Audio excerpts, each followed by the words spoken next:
আজকে বাড়িতে আম দিয়ে টকের ডাল রান্না করেছি, তো সেটাই তোমাদের সঙ্গে শেয়ার করলাম। তো প্রথমে মটর ডালটা একটু সিদ্ধ করে নিয়েছিলাম জলে, নুন আর লঙ্কা দিয়ে, তারপর একটু হলুদ দিয়ে ভালো করে সিদ্ধ হয়ে যাওয়ার পর কড়াইয়ে সামান্য একটু তেল দিয়ে সর্ষে আর শুকনো লঙ্কা ফোড়ন দিয়ে আমগুলোকে কেটে রেখেছিলাম ছোটো ছোটো করে, আমগুলো একদম দিয়ে দিলাম। এবার আমটা ভালো মতন করে একটু নাড়াচাড়া করে নেবো।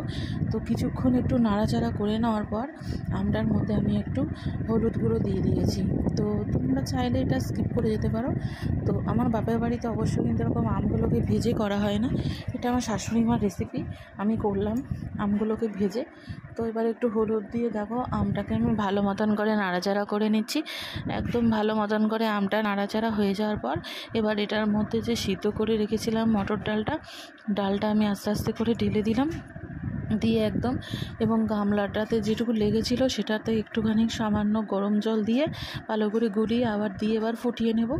তো কিছুক্ষণ ফুটে আসার পরে আমি একটুখানি চেখে দেখেছি, তো দেখলাম নুনটা কম ছিল, তো আমি পরে নুনটা মিশিয়েছি। আর আমগুলো একদম সিদ্ধ হয়ে গেছে, তোমরা দেখে বুঝতেই পারছো আমগুলো সিদ্ধ হয়ে গেছে।